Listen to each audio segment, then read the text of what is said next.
Assalamu alaikum. So inshallah in this video we're going to look at part 3 and 4 of Prophet Muusa. In the last video we looked at part 1 and 2 where we talked about his birth.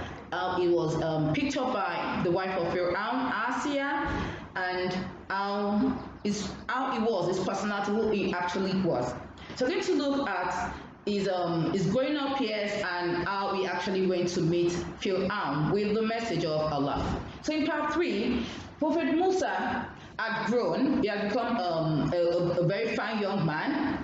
He was well brought up in the palace of Pharaoh. One day while he was in the town, he saw two people fighting, an Israeli and an Egyptian. The Israeli recognized Muusa to be like them because the way the Israelis look is different from the way the Egyptians look. So the Israeli recognized him that, oh, this one is one of us. And he called to him, hey, help me, he wants to kill me, this Egyptian. And so Muusa went to separate them. And in trying to support the Israeli, he gave the Egyptian one punch, just a blow, one punch. Wow. Simple. In fact, what happened surprised him. Immediately he gave the Egyptian one punch, the Egyptian fell down and died. That was a deadly blow. Muusa knew he was strong, but he did not know that he was that strong. He knew he was powerful, he didn't know that he was that powerful. If he knew that one single blow, one single punch was going to kill the Egyptian, he wouldn't have used it. Because what he did immediately after lets you know that what he did was a mistake. Let's go in our books. That's page 36, model 18. What happened there? So when he was aware of his strength, but he did not imagine that he had the power to kill someone with one blow. Muusa said, my Lord, Yahweh, verily I have wronged myself, so forgive me. Then he forgave him. Anytime we do something bad, we ask Allah for forgiveness, Allah will forgive us. Because Allah says, verily he is the oft forgiving, the most merciful. He said, my Lord, for that which you have favored me, I will never more be a helper for the criminals, disobedient to God, polytheists, sinners. So because he saw that Allah had favored him, given him strength, he pledged to Allah that he would not help the disbelievers, the polytheists, the sinners. So the next day, while Muusa was going again, he saw that same Israeli, the one that he defended the day before, fighting another person.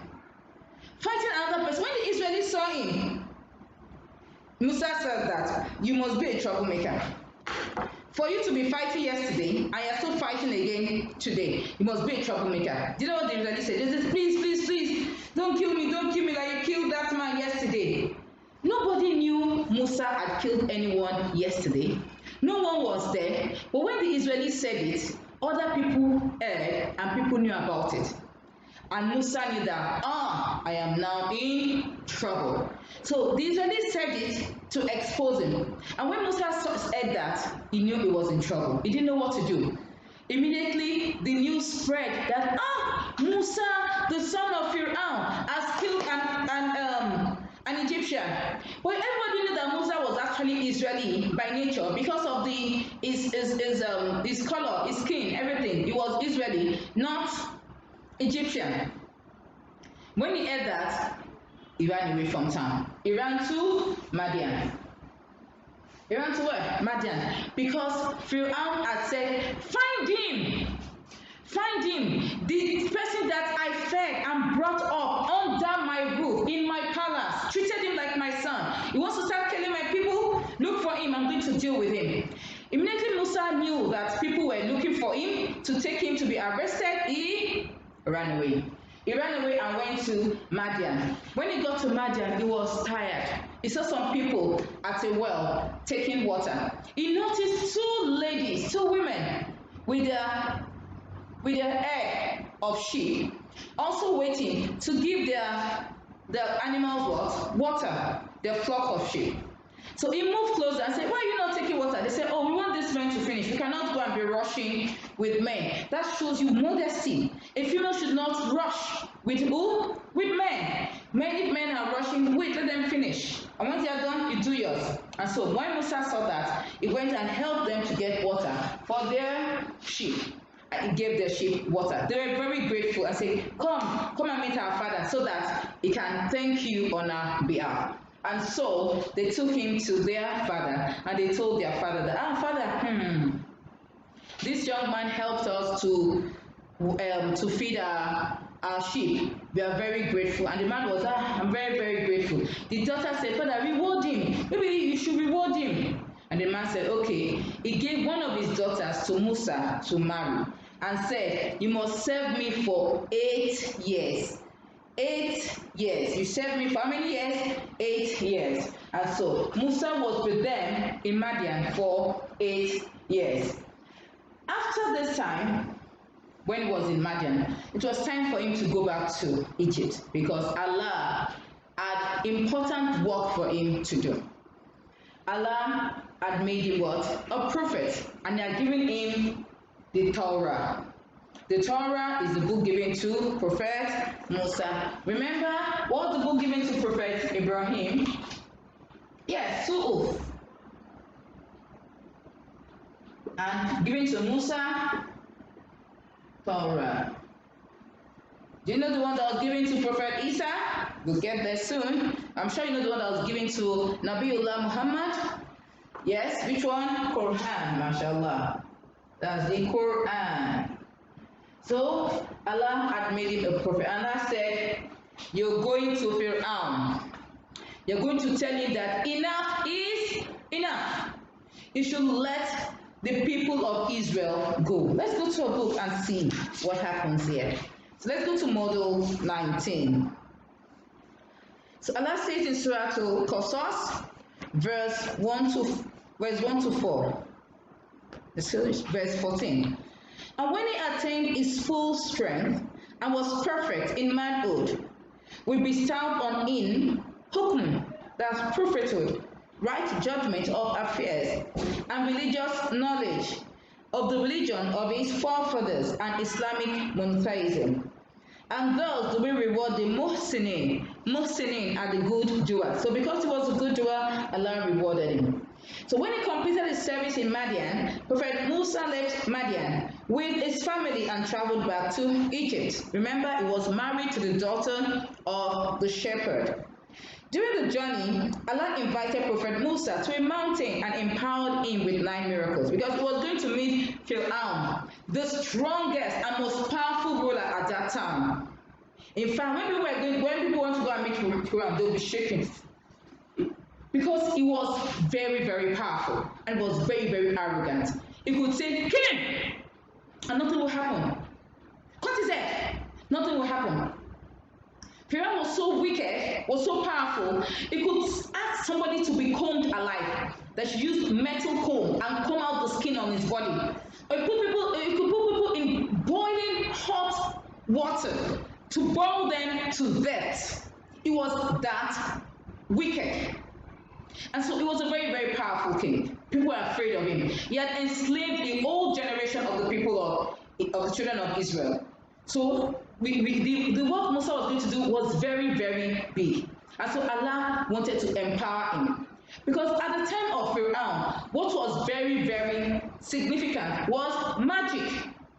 The more magic you could do, the more important you were. If you actually want to be someone that is important, you have to do magic. In the present day, the most important thing to do now is technology. The more you know about technology, the more important you are. If you don't know about technology, then you're not very, very important. So then, it was all what? Magic. So Allah empowered Muusa so that when he meets Fir'aun, he will not be caught unawares. Allah empowered him with 9 miracles. How many? 9. One of them was that if he took a staff, so Prophet Muusa had a staff, a stick, like a walking stick, that if he put the staff on the floor, it would turn into a snake, mashallah. And then if he puts his hand in his pocket and he brings it out, it would be white, like light, shining brightly, if he puts it in his armpit. So Allah commanded Prophet Muusa to go to Fir'aun with these signs because he had certainly exceeded bounds and maybe he will take caution. Allah wanted Prophet Musa to go. Maybe Pharaoh will just think back that, oh Allah, forgive me. All those bad things I'm doing. Allah would always give room for correction. So Allah told him, Iz'ab ila Fir'aun. Go to Fir'aun. Because what? He has transgressed all bounds. He was a disbeliever, he was disobedient, he was arrogant, he was a tyrant. All the bad things were all in him. And so, but before Musa, he said, Allah, my mouth is not very good, because he wasn't very good in speech. Musa was like a stammerer. He used to stammer. He couldn't speak very, very well. And so he asked Allah to make him speak well. He also asked Allah to help him with his brother, Aaron. He had a brother, Aaron. So he asked Allah to make him speak, to make him go with Aaron. And so Allah made Aaron a prophet and told him to go with Musa to meet who? Pharaoh. When they got to Pharaoh, they told him about the oneness of Allah. That Allah, we have come from Rabbul Alamin. You know, Pharaoh was just the Rabbu of the people, children of Israel, of Banu Israel. Was just the Rabbu of all of them. That's what he said he was. The Rabb of, but it wasn't the Rabb of Alamin, of mankind, of jinns, of animals, of plants, of all that exists. That is Allah. So they went there and they told him, we have come here and we have come to liberate the children of Israel. We want you to leave them so that they can go with us. Enough of this slavery, enough of this bondage, enough of this tyranny. Pharaoh was angry that Musa, you that I took care of from when you were a baby. I clothed you, I fed you, I housed you, I took care of you like a child. You're coming to me. Let's go into our books and see. And when they both came to Pharaoh, when they came to Pharaoh, and when you both come to Pharaoh, Allah is telling them, say, we are the messengers of the Lord of Alamin. And so allow the children of Israel to go with us. Pharaoh said, He did not accept Musa's message. Instead, he told him of all the favors he had done for Musa. He told him about the way he picked Musa up from the river Nile and brought him up in the palace, and how Musa killed an Egyptian and fled the city. So he reminded him, like, you think I did not know? After taking care of you, after giving you all the things you need, you still killed one of my people and you ran away. Inshallah, in the next video, we're going to look at more interesting things about Prophet. Prophet Musa's story is very, very beautiful, mashallah. There's so many things to learn. Let us see some of the lessons we learned in this story. The first one, it is not good for boys and girls to mix together when playing or working. That's what we saw from the ladies at Madian. So when boys and girls are playing, boys should play separately, girls should play separately. You don't mix together. Free mixing is not good, because when you mix together, shaitan can actually bring evil into you. The other lesson we also learned here in part 4, that all prophets of Allah usually attain maturity before prophethood.